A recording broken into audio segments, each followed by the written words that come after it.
Hello friends, welcome to my channel. आज के इस वीडियो में हम लोग आरआरबी एनटीपीसी के एक और प्रीवियस ईयर क्वेश्चन पेपर को आपके साथ डिस्कस करेंगे, वो भी यूथ कंपटीशन टाइम्स की बुक के अकॉर्डिंग। और इसके पहले की वीडियोस में भी हमने आरआरबी एनटीपीसी के प्रीवियस ईयर क्वेश्चन पेपर्स को आपके साथ डिस्कस किया है। अगर अभी तक आपने उन वीडियोस को नहीं देखा है तो उन वीडियोस का लिंक आपको डिस्क्रिप्शन बॉक्स में मिल जाएगा, आप उसे जाके देख सकते हैं। तो बिना देरी किए चलिए आज का ये वीडियो स्टार्ट करते हैं। तो आज की इस वीडियो में हम लोग 9 फरवरी 2021 के एग्जाम में पूछे गए क्वेश्चंस का ही डिस्कशन आपके साथ करेंगे। तो क्वेश्चन नंबर 1 मैथ्स का है और इसका सही जवाब है ऑप्शन बी √3। फिर क्वेश्चन नंबर 2, अंतर्ग्रही अंतरिक्ष में भारत का पहला उद्यम कौन सा था? तो इस क्वेश्चन का सही जवाब है ऑप्शन डी MOM। भारत का मंगल ऑर्बिटर मिशन मॉम या मंगलयान नवंबर 2013 में भारतीय अंतरिक्ष अनुसंधान संगठन द्वारा आंध्र प्रदेश के सतीश धवन अंतरिक्ष केंद्र से लॉन्च किया गया था। यह भारत का पहला अंतर्ग्रही अंतरिक्ष मिशन था। इसे PSLV C-25 रॉकेट द्वारा मंगल ग्रह की सतह और खनिज संरचना के अध्ययन के साथ साथ वातावरण में मीथेन की उपस्थिति का पता लगाने के उद्देश्य से प्रक्षेपित किया गया था। फिर क्वेश्चन नंबर 3, यदि डिवीजन का अर्थ जोड़ना है, मल्टीप्लाई का अर्थ घटाना है, प्लस का अर्थ भाग है और माइनस का अर्थ गुणा है, तो निम्नलिखित में से कौन सा समीकरण सही है? तो इस क्वेश्चन का सही जवाब है option B 20 divided by 12 plus 6 multiplied by 5 minus 2 equals to 12। फिर क्वेश्चन नंबर 4, यदि a plus B plus C equals to 8 है तथा b और c दोनों शून्य से बड़े धन पूर्णांक है तो a का अधिकतम मान क्या हो सकता है? तो इस क्वेश्चन का सही जवाब है ऑप्शन बी 6। फिर क्वेश्चन नंबर 5, एजेंडा 21 डैश में अनुशंसित प्रक्रियाओं का एक समूह है। तो इस क्वेश्चन का सही जवाब है ऑप्शन डी रियो समिट 1992। सन 1992 में संयुक्त राष्ट्र संघ का पर्यावरण एवं विकास के मुद्दे पर केंद्रित एक सम्मेलन रियो दी जेनेरो में हुआ था। इस अवसर पर प्राकृतिक संतुलन को बनाए रखने, पर्यावरण के प्रदूषण को रोकने तथा सतत विकास के लिए एजेंडा 21 पारित किया गया। इस सम्मेलन को पृथ्वी सम्मेलन के नाम से भी जाना जाता है। फिर क्वेश्चन नंबर 6, निम्नलिखित में से किसके अंतर्गत भारत को एक धर्मनिरपेक्ष राज्य के रूप में वर्णित किया गया है? तो इस क्वेश्चन का सही जवाब है ऑप्शन ए संविधान की प्रस्तावना। भारतीय संविधान की प्रस्तावना में घोषणा के अनुसार भारत एक धर्मनिरपेक्ष देश है। भारतीय संविधान सभी को अपने धार्मिक विश्वासों और तौर तरीकों को अपनाने की पूरी छूट देता है। फिर क्वेश्चन नंबर 7, दिए गए विकल्पों में से उस संख्या का चयन करें जो दी गई संख्या श्रेणी में प्रश्न चिन्ह के स्थान पर आ सकती है। तो यहाँ पे एक नंबर सीरीज दिया गया है और हम लोगों को बताना है कि क्वेश्चन मार्क की जगह क्या आएगा। तो इस क्वेश्चन का सही जवाब है ऑप्शन डी 8। फिर क्वेश्चन नंबर 8, एक विद्यालय में 500 विद्यार्थी हैं, उसमें लड़कों और लड़कियों की संख्या का अनुपात 7:3 है। यदि 120 नई लड़कियां विद्यालय में प्रवेश लेती हैं तो अब लड़कों और लड़कियों की संख्या का अनुपात ज्ञात कीजिए। तो इस क्वेश्चन का सही जवाब है ऑप्शन सी 35:27। फिर क्वेश्चन नंबर 9, यहाँ पे मैथ्स का एक और क्वेश्चन पूछा है और इसका सही जवाब है ऑप्शन डी 10। फिर क्वेश्चन नंबर 10, 3 से 11 तक की सभी संख्याओं के वर्गों का योग ज्ञात कीजिए। तो इस क्वेश्चन का सही जवाब है ऑप्शन डी 2104। फिर क्वेश्चन नंबर 11, सोने की अंगूठी को 19,125 रुपये में बेचने पर 15% की हानि होती है। सोने की अंगूठी का क्रय मूल्य ज्ञात कीजिए। तो इस क्वेश्चन का सही जवाब है ऑप्शन बी 22,500। फिर क्वेश्चन नंबर 12, 4 युग्म दिए गए हैं जिनमें से 3 किसी प्रकार से संगत है और एक असंगत है। असंगत युग्म का चयन करें। तो इस क्वेश्चन का सही जवाब है ऑप्शन सी कुत्ता दरबा। चूंकि कुत्ता दरबा नहीं करता है बल्कि भौंकता है। चूंकि ऑप्शन सी जो है वो गलत है, इसी वजह से ये सही है। फिर क्वेश्चन नंबर 13, उस अंतरिक्ष यान का नाम बताइए जिसमें 2003 में भारतीय अमेरिकी अंतरिक्ष यात्री कल्पना चावला का निधन हुआ था। तो इस क्वेश्चन का सही जवाब है ऑप्शन बी कोलंबिया। 1 फरवरी 2003 को टेक्सास लुइसियाना में कोलंबिया अंतरिक्ष यान दुर्घटना का शिकार हुआ। यह हादसा उस समय हुआ जब कोलंबिया अंतरिक्ष यान पृथ्वी के वातावरण में पुनः वापस आ रहा था। इस दुर्घटना में कल्पना चावला समेत सभी 7 अंतरिक्ष यात्री मारे गए थे। फिर क्वेश्चन नंबर 14, एटीएम का पूरा नाम क्या है? तो इस क्वेश्चन का सही जवाब है option D, automated teller machine. ATM का पूरा नाम ऑटोमेटेड टेलर मशीन होता है और भारत में पहली बार एटीएम की सुविधा वर्ष 1987 में शुरू हुई थी और यहाँ सबसे पहला ATM Hong Kong and Shanghai banking corporation ने मुंबई में लगाया था। फिर क्वेश्चन नंबर 15, जल किस प्रकार का संसाधन है? तो इस क्वेश्चन का सही जवाब है ऑप्शन डी, चक्रीय। जल एक चक्रीय संसाधन है और चक्रीय संसाधन वह संसाधन होते हैं जिसे बार बार बनाया जा सकता है, जो पृथ्वी पर प्रचुर मात्रा में पाया जाता है। चूंकि जल एक चक्रीय संसाधन है और इसे पृथ्वी पर प्रचुर मात्रा में पाया जाता है, इसी वजह से ऑप्शन डी इस सवाल का सही जवाब है। फिर क्वेश्चन नंबर 16, निम्नलिखित के गुणनफल में इकाई का अंक ज्ञात कीजिए। 91 multiplied by 92 multiplied by 93 into इसी तरह लेकर इंटू 99 तक होगा। तो इस क्वेश्चन का सही जवाब है ऑप्शन डी, 0। फिर क्वेश्चन नंबर 17, निम्न में से कौन सा एक प्रकार का पर्सनल कंप्यूटर नहीं है? तो इस क्वेश्चन का सही जवाब है option B, mainframe computer. Mainframe computer वे कंप्यूटर होते हैं जिनका उपयोग बड़े पैमाने पर प्रसंस्करण और डेटा भंडारण दोनों में किया जाता है और इस तरह के कंप्यूटर को एक साथ कई लोग उपयोग में ले सकते हैं। फिर क्वेश्चन नंबर 18, एक घोड़ा 40 किलोमीटर पर आवर की चाल से दौड़ रहा है और वह 3 आवर में एक निर्धारित दूरी तय करता है। यदि उसे इस दूरी को 2 होल 1/2 आवर में कंप्लीट करना है तो उसे किस चाल से दौड़ना होगा? तो इस क्वेश्चन का सही जवाब है option A, 48 kilometre per hour.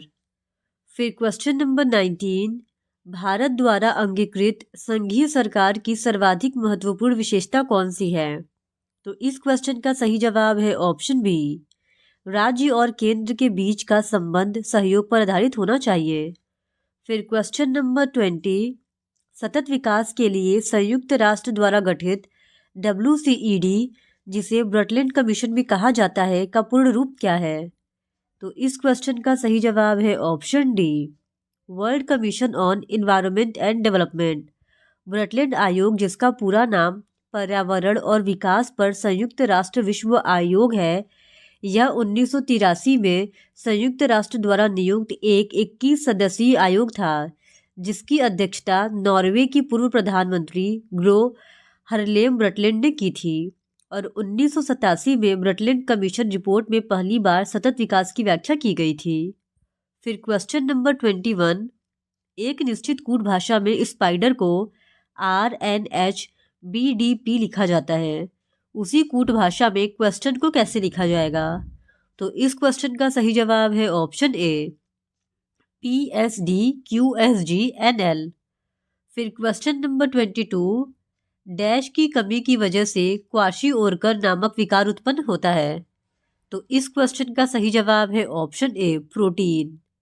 क्वाशिओरकर आहार में प्रोटीन की कमी से संबंधित कुपोषण का एक प्रकार है। यह प्राय शिशुओं और बच्चों को उनके आहार में पर्याप्त प्रोटीन या अन्य आवश्यक पोषक तत्वों के न मिलने के कारण होता है। फिर क्वेश्चन नंबर 23, भारत द्वारा प्रथम शोध सहायक रॉकेट नाइक अपाचे का प्रक्षेपण किस वर्ष किया गया था? तो इस क्वेश्चन का सही जवाब है ऑप्शन ए, 1963 में। भारत का प्रथम शोध सहायक रॉकेट नाइक अपाचे का प्रक्षेपण 21 नवंबर 1963 को Thumba equatorial rocket launching station Kerala से किया गया था। फिर क्वेश्चन नंबर 24, फास्फोरस की परमाणुकता क्या है? तो इस क्वेश्चन का सही जवाब है ऑप्शन बी, चतुष्क परमाणुक यानी टेट्रा एटॉमिक।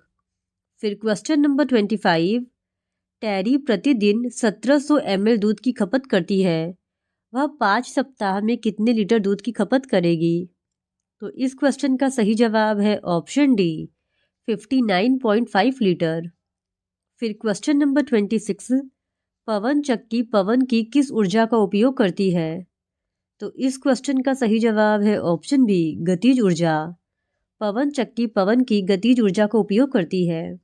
फिर क्वेश्चन नंबर 27, किसी समबाहु त्रिभुज का क्षेत्रफल 49√3 सेंटीमीटर स्क्वायर है।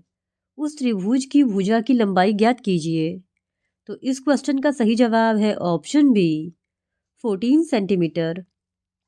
फिर क्वेश्चन नंबर 28, ऑक्सीकरण क्या होता है? तो इस क्वेश्चन का सही जवाब है ऑप्शन बी, रासायनिक अभिक्रिया के दौरान पदार्थ का ऑक्सीजन ग्रहण करना।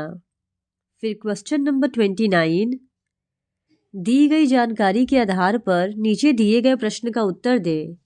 हरदीप, जगजीत और रोहन ईमानदार हैं। कमल, जगजीत और गौरव महत्वाकांक्षी हैं। रोहन, जगजीत और कमल मेहनती हैं। गौरव, हरदीप और कमल बुद्धिमान हैं। इनमें से कौन न तो महत्वाकांक्षी है और न ही मेहनती है? तो इस क्वेश्चन का सही जवाब है ऑप्शन डी, हरदीप। हरदीप न तो महत्वाकांक्षी है और न ही मेहनती है। फिर क्वेश्चन नंबर 30, निम्न में से कौन सा भारतीय वायु क्षेत्र में सुरक्षित कुशल हवाई यातायात एवं वैमानिक संचार सेवाएं प्रदान करने के लिए उत्तरदायी है? तो इस क्वेश्चन का सही जवाब है ऑप्शन सी, भारतीय विमानपत्तन प्राधिकरण यानी एयरपोर्ट अथॉरिटी ऑफ इंडिया। फिर क्वेश्चन नंबर 31, रॉलेट एक्ट 1919 में निम्नलिखित में से किसे शामिल किया गया था? तो इस क्वेश्चन का सही जवाब है ऑप्शन बी, सुनवाई के बिना अनिश्चितकालीन हिरासत एवं प्रेस की सेंसरशिप। रॉलेट एक्ट 8 मार्च 1919 को लागू किया गया था। इस अधिनियम ने सरकार को राजनीतिक गतिविधियों को दबाने के लिए अधिकार प्रदान किए और 2 साल तक बिना किसी मुकदमे के राजनीतिक कैदियों को हिरासत में रखने की अनुमति दी। फिर क्वेश्चन नंबर 32, एकीकृत जनजातीय विकास परियोजना ITDP किस पंचवर्षीय योजना के एक भाग के रूप में अस्तित्व में आई थी? तो इस क्वेश्चन का सही जवाब है ऑप्शन डी, 5वीं। जनजातीय लोगों की समस्याओं को दूर करने के लिए एक स्पष्ट विकास कार्य नीति विकसित करने के लिए जनजातीय क्षेत्रों के लिए जनजातीय उप योजना का आरंभ 5वीं पंचवर्षीय योजना के प्रथम वर्ष 1974-1975 में हुआ था। इसका कार्य प्रदेश में ऐसे विकास खंडों को चिन्हांकित करना था जहां पर जनजातीय जनसंख्या बाहुल्य है। इसके लिए एकीकृत जनजातीय विकास परियोजना बनाया गया था। फिर क्वेश्चन नंबर 33, विशेष ओलंपिक विश्व खेल 2019 का आयोजन कहाँ किया गया था? तो इस क्वेश्चन का सही जवाब है option D, Abu Dhabi, UAE।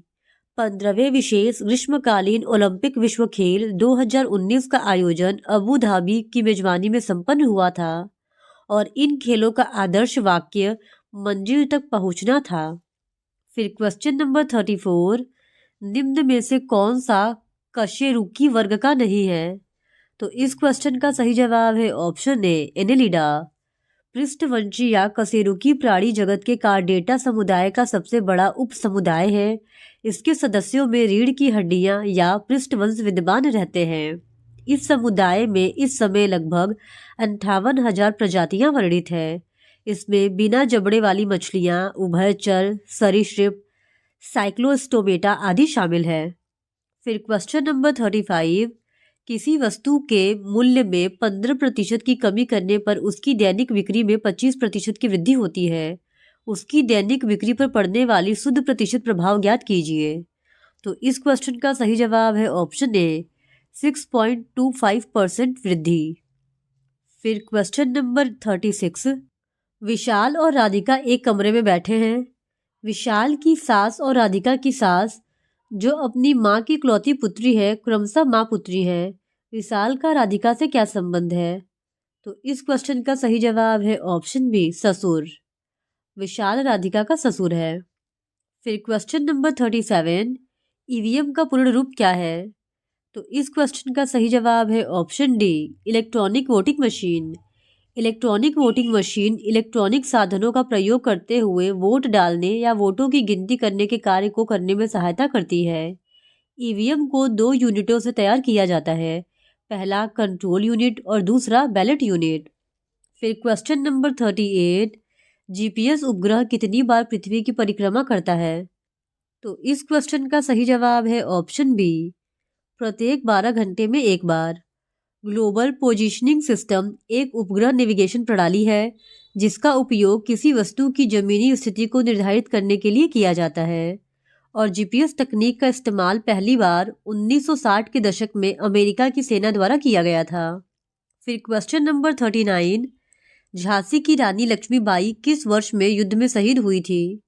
तो इस क्वेश्चन का सही जवाब है ऑप्शन सी, 1858 में। रानी लक्ष्मीबाई मराठा शासित झांसी राज्य की रानी और 1857 के प्रथम भारतीय स्वतंत्रता संग्राम की वीरांगना थी।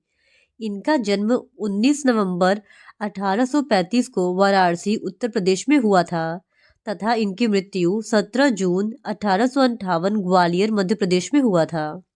फिर क्वेश्चन नंबर 40, 2014 में किस भारतीय हस्ती को नोबेल शांति पुरस्कार से सम्मानित किया गया था? तो इस क्वेश्चन का सही जवाब है ऑप्शन बी, कैलाश सत्यार्थी। कैलाश सत्यार्थी भारत के बाल अधिकार कार्यकर्ता हैं जिन्हें वर्ष 2014 में शांति हेतु नोबेल पुरस्कार से सम्मानित किया गया था।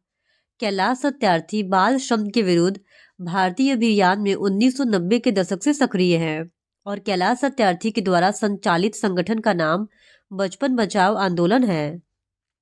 फिर क्वेश्चन नंबर 41, दो संख्याओं का एलसीएम उनके एचसीएफ का 26 गुना है। एलसीएम और एचसीएफ का योग 729 है। यदि इनमें से एक संख्या 81 है तो दूसरी संख्या ज्ञात कीजिए। तो इस क्वेश्चन का सही जवाब है ऑप्शन बी, 234। फिर क्वेश्चन नंबर 42, एक महिला ने साधारण ब्याज पर कुछ धनराशि उधार ली। 4 वर्ष बाद उसने ऋण चुकाने के लिए ऋणदाता को धनराशि का 6/5 गुना वापस किया। ब्याज की दर ज्ञात कीजिए। तो इस क्वेश्चन का सही जवाब है ऑप्शन सी, 5% वार्षिक।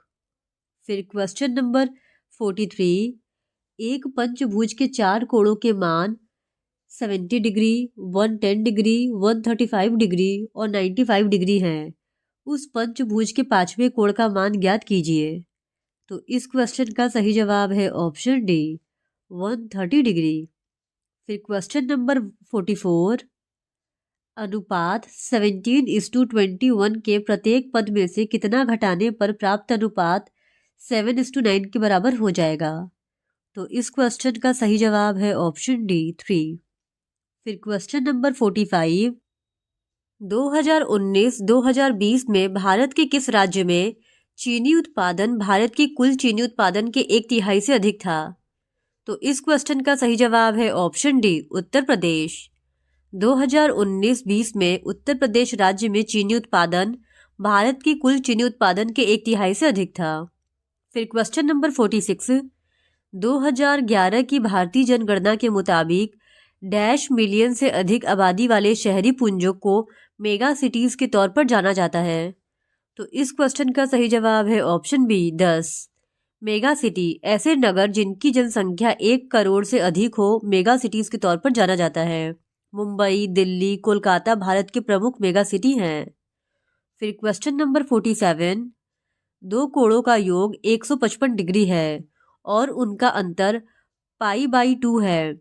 बड़े कोण का मान रेडियन में ज्ञात कीजिए। तो इस क्वेश्चन का सही जवाब है ऑप्शन सी, 49 π/72। फिर क्वेश्चन नंबर 48, दो महिलाएं क्रमशः 6 किलोमीटर पर आवर और 8 किलोमीटर पर आवर की चाल से एक स्थान से चलना शुरू करती हैं।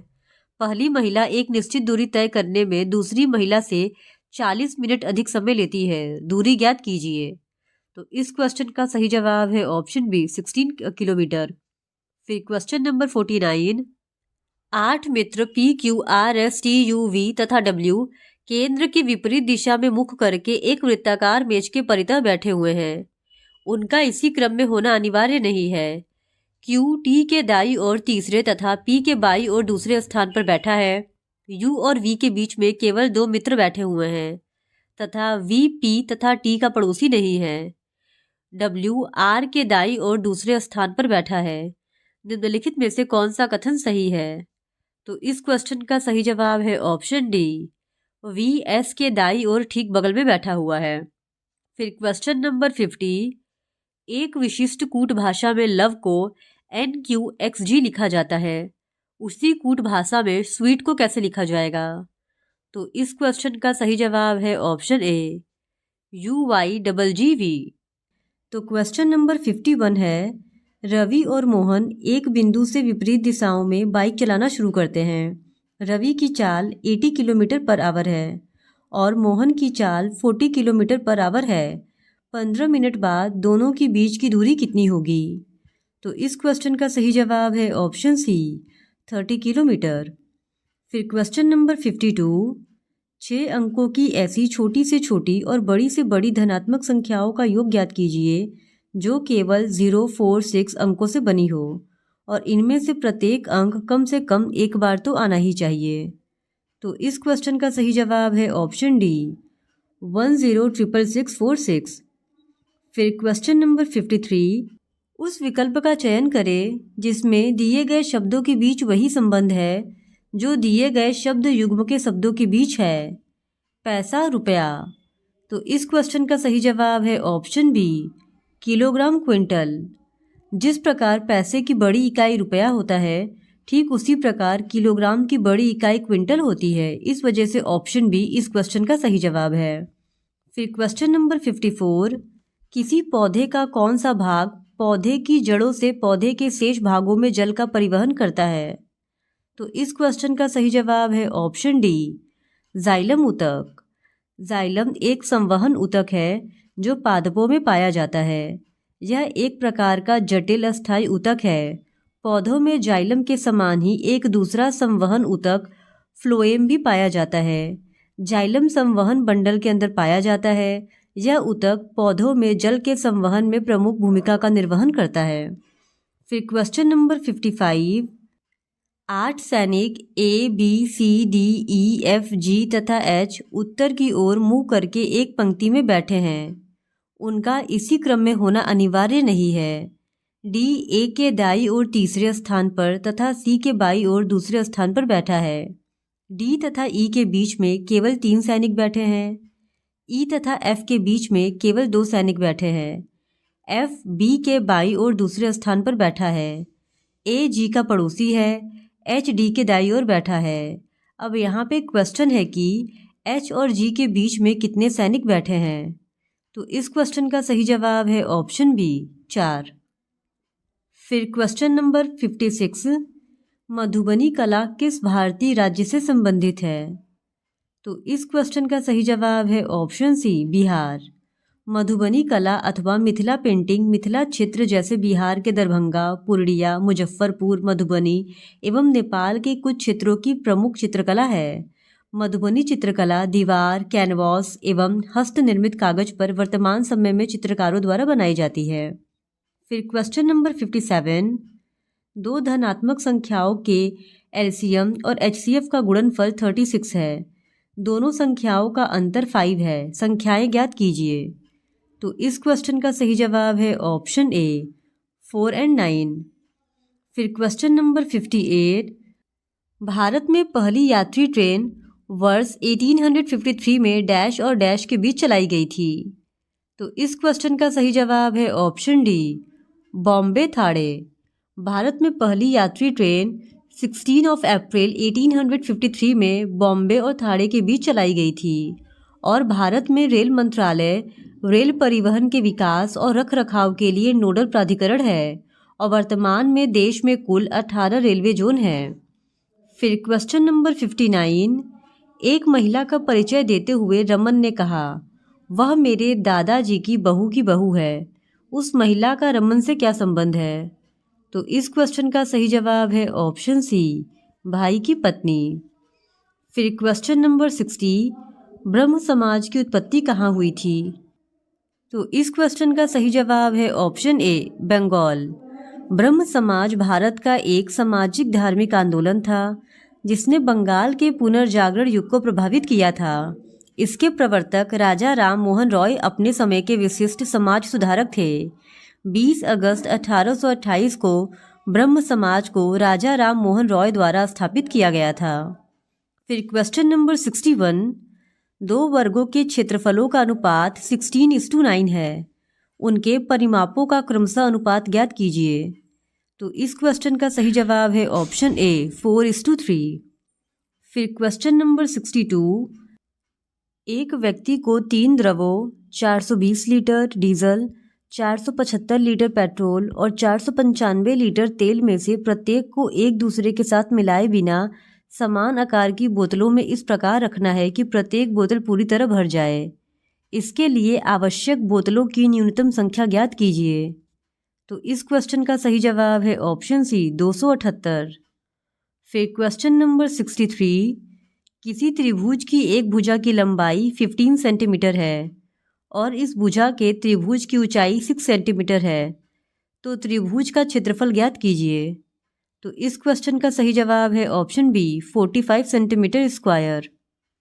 फिर क्वेश्चन नंबर 64, उस अक्षर समूह का चयन करें जो दी गई श्रृंखला में प्रश्न चिन्ह के स्थान पर आ सकता है। तो यहाँ पे एक सीरीज दिया गया है और हम लोगों को बताना है कि इस सीरीज में क्वेश्चन मार्क की जगह क्या आएगा। तो इस क्वेश्चन का सही जवाब है ऑप्शन बी LGY। फिर क्वेश्चन नंबर 65, पृथ्वी अपनी धुरी पर एक चक्कर पूरा करने में 24 घंटे का समय लेती है। यह 5 घंटे 24 मिनट में कितने कोण पर घूमेगी? तो इस क्वेश्चन का सही जवाब है ऑप्शन सी 81 डिग्री।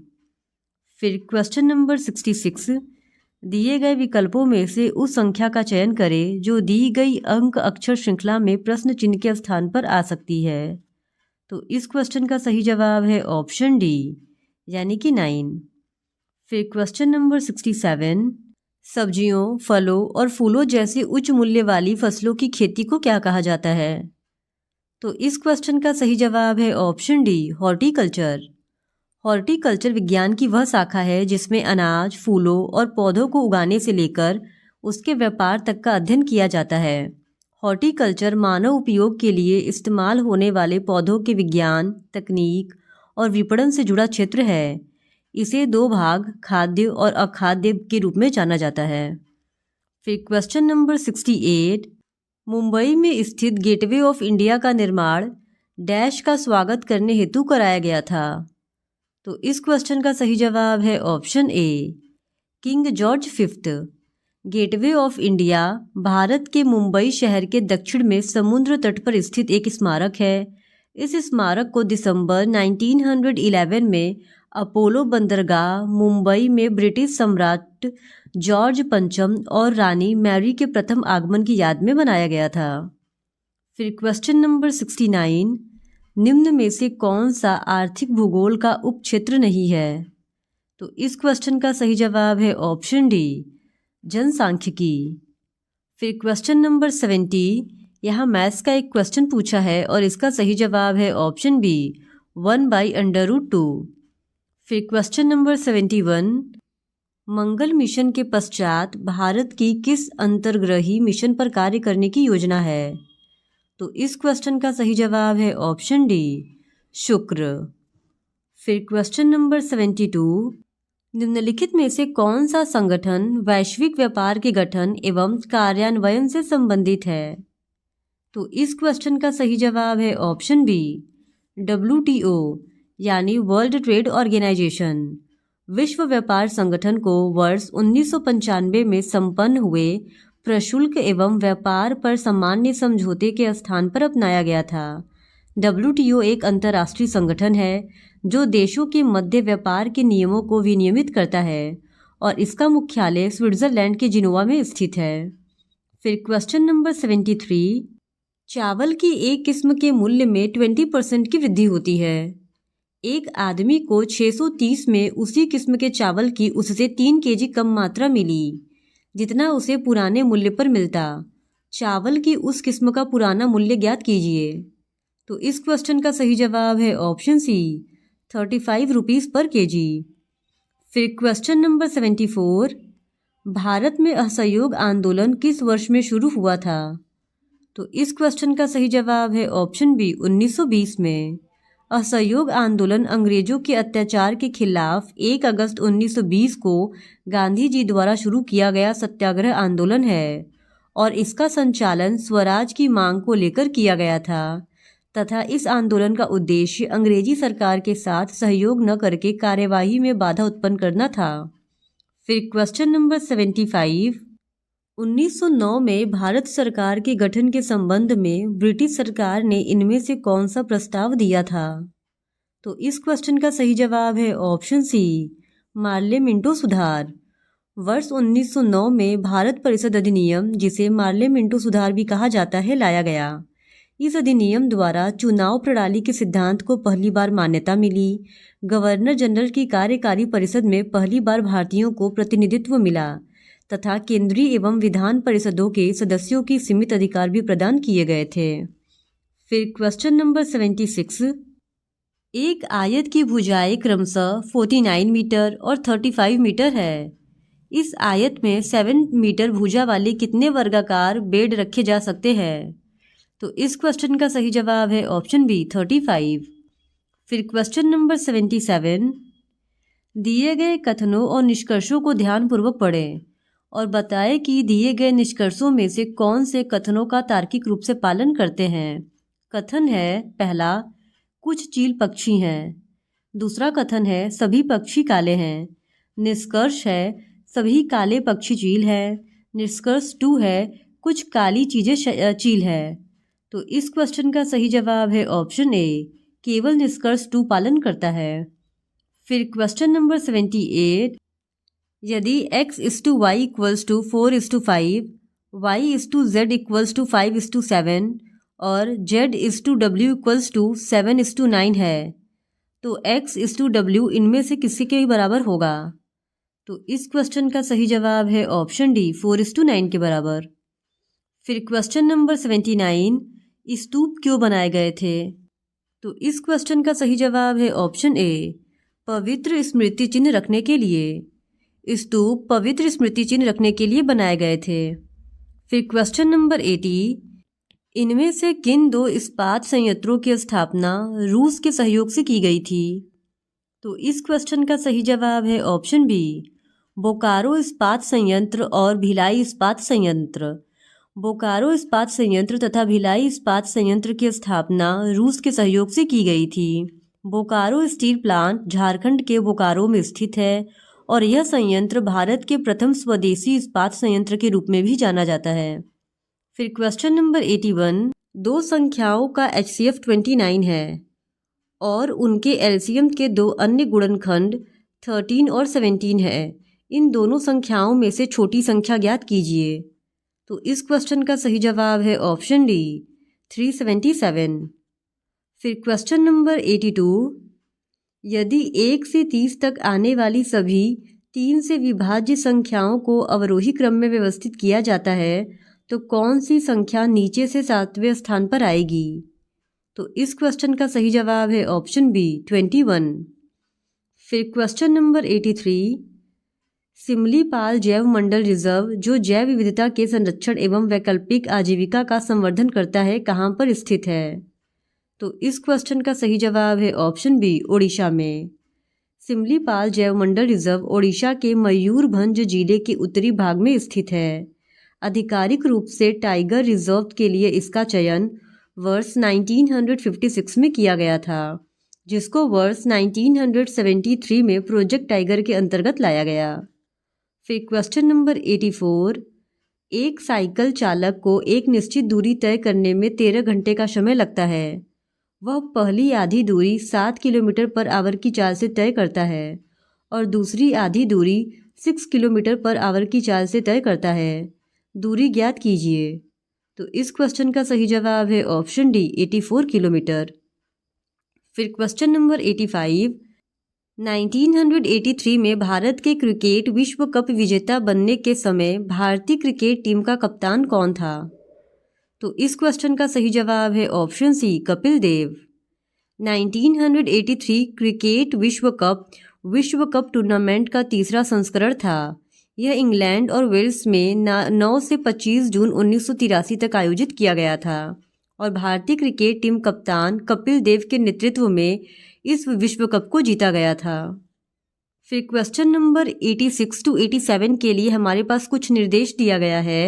निर्देश है कि दिए गए बार ग्राफ में 4 वर्षों के दौरान कंपनी का उत्पादन और बिक्री दर्शाया गया है। इस ग्राफ के आधार पर नीचे दिए गए प्रश्न का उत्तर दें। तो यहाँ पे हमारे पास एक बार ग्राफ है और इस बार ग्राफ को देखकर कुछ क्वेश्चंस पूछे गए हैं जिनको के आंसर हमको करने हैं। तो क्वेश्चन 86 है, किस वर्ष में प्रति इकाई मूल्य 250 था?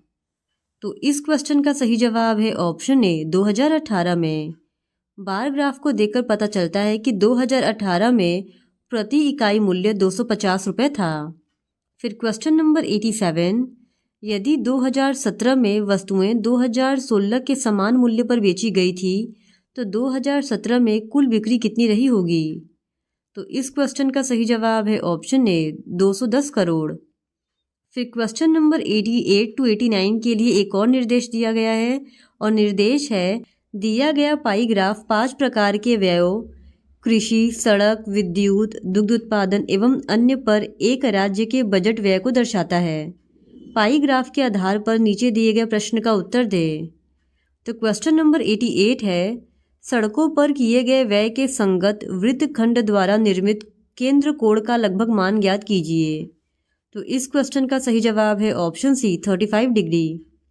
फिर क्वेश्चन नंबर 89, यदि दुग्ध उत्पादों पर किए गए व्यय और अन्य मदों पर किए गए व्यय का अंतर 7.2 मिलियन है तो कुल बजट मिलियन में ज्ञात कीजिए।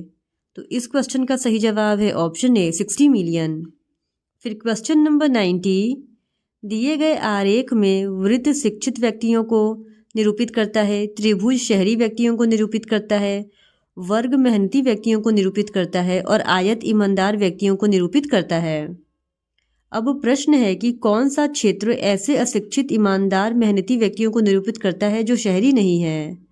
तो इस क्वेश्चन का सही जवाब है ऑप्शन ए यानी क्षेत्र डी ऐसे व्यक्तियों को निरूपित करता है जो अशिक्षित ईमानदार मेहनती व्यक्ति हैं लेकिन शहरी नहीं हैं। फिर क्वेश्चन नंबर 91, उस वेन आरेख का चयन करें जो निम्नलिखित वर्गों के बीच के संबंध को सर्वोत्तम ढंग से निरूपित करता है। Pencil, stationery, notebook. तो इस क्वेश्चन का सही जवाब है ऑप्शन डी यानी कि बी। ये जो बी वाला वेन आरेख है यह पेंसिल, स्टेशनरी और नोटबुक को सही ढंग से निरूपित करता है क्योंकि पेंसिल और नोटबुक ये दोनों ही स्टेशनरी के अंतर्गत आते हैं। फिर क्वेश्चन नंबर 92, दिए गए पैटर्न का ध्यानपूर्वक अध्ययन करें और उस संख्या का चयन करें जो इसमें प्रश्न चिन्ह के स्थान पर आएगा। तो इस क्वेश्चन का सही जवाब है ऑप्शन बी 89। फिर क्वेश्चन नंबर 93, एक प्रश्न और उसके बाद 2 तर्क दिए गए हैं। बताएं कि इनमें से कौन से तर्क प्रश्न के संबंध में पुष्ट है। प्रश्न है, क्या सरकार को युवा उद्यमियों को प्रोत्साहित करना चाहिए? तर्क है हाँ, वे बेरोजगारी के बोझ को कम करेंगे। दूसरा तर्क है हाँ, वे देश के विकास में योगदान करेंगे। तो इस क्वेश्चन का सही जवाब है ऑप्शन ए, तर्क 1 और तर्क 2 दोनों ही पुष्ट हैं। फिर क्वेश्चन नंबर 94, दिए गए कथनों और निर्णयों को ध्यानपूर्वक पढ़ें और बताएं कि दिए गए निर्णयों में से कौन से कथनों का तार्किक रूप से पालन करते हैं। कथन है, रुझान में परिवर्तन की वजह से किसी विशेष उत्पाद की बिक्री में हुई भारी गिरावट कंपनी के लिए अत्यंत चिंता का विषय है। निर्णय है, उत्पाद का मूल्य कम किया जाना चाहिए और गुणवत्ता में सुधार किया जाना चाहिए। कथन 2 है, कंपनी को ग्राहकों की पसंद और बाजार में मौजूद प्रतिस्पर्धा का अध्ययन करना चाहिए। तो इस क्वेश्चन का सही जवाब है ऑप्शन सी, केवल निर्णय 2 पालन करता है। फिर क्वेश्चन नंबर 95, 4 शब्द दिए गए हैं जिनमें से 3 किसी प्रकार से संगत है और 1 असंगत है। असंगत शब्द का चयन करें। तो इस क्वेश्चन का सही जवाब है option B, keyboard. Motherboard, CD ROM और हार्ड डिस्क ये तीनों आउटपुट डिवाइस है जबकि कीबोर्ड एक इनपुट डिवाइस है। इस वजह से ऑप्शन बी इस सवाल का सही जवाब है। फिर क्वेश्चन नंबर 96, दिए गए कथनों और निष्कर्षों को ध्यानपूर्वक पढ़ें।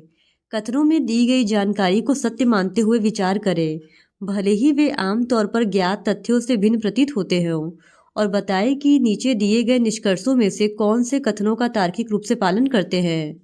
कथन है, कुछ ब्रश बल्ले हैं। कथन 2 है, कुछ बल्ले गेंद हैं। निष्कर्ष है कुछ ब्रश गेंद हैं। निष्कर्ष 2 है कुछ ब्रश गेंद नहीं है। तो इस क्वेश्चन का सही जवाब है ऑप्शन सी। न तो निष्कर्ष 1 और न ही 2 पालन करता है। फिर क्वेश्चन नंबर 97, दिन का रात से वही संबंध है जो ठंड का डैश है। तो इस क्वेश्चन का सही जवाब है ऑप्शन डी, गर्मी। जिस प्रकार दिन का अपोजिट रात होता है, ठीक उसी प्रकार ठंड का अपोजिट गर्मी होता है। फिर क्वेश्चन नंबर 98, यदि टी का अर्थ घटाना है, के का अर्थ भाग है, जे का अर्थ गुणा है और क्यू का अर्थ जोड़ना है, तो निम्नलिखित का मान ज्ञात कीजिए। 18K 3Q4 J2 T5 equals to question mark. तो इस क्वेश्चन का सही जवाब है ऑप्शन ए, 9। फिर क्वेश्चन नंबर 99, एक निश्चित कूट भाषा में ऑफिस को FOECI लिखा जाता है। इसी कूट भाषा में सर्कल को कैसे लिखा जाएगा? तो इस क्वेश्चन का सही जवाब है ऑप्शन ए, RICELC। फिर क्वेश्चन नंबर 100, उस वेन आरेख का चयन करें जो निम्नलिखित वर्गों के बीच के संबंध को सर्वोत्तम ढंग से निरूपित करता है। पत्ता गोभी, भोजन, सब्जियां। तो इस क्वेश्चन का सही जवाब है option D, A. Venn diagram A जो है वो पत्ता गोभी, भोजन और सब्जियों के बीच के संबंध को सही ढंग से निरूपित करता है, क्योंकि पत्ता गोभी सब्जी के अंतर्गत आता है और सब्जियां भोजन के अंतर्गत आती हैं। तो आज के इस वीडियो में हमने एक और आरआरबी एनटीपीसी के प्रीवियस ईयर क्वेश्चन पेपर को आपके साथ डिस्कस कर लिया है। और अगर आप आरआरबी एनटीपीसी के इसी तरह और भी प्रीवियस ईयर क्वेश्चन पेपर को देखना चाहते हैं तो please do subscribe to my channel and like this video. Thank you very much.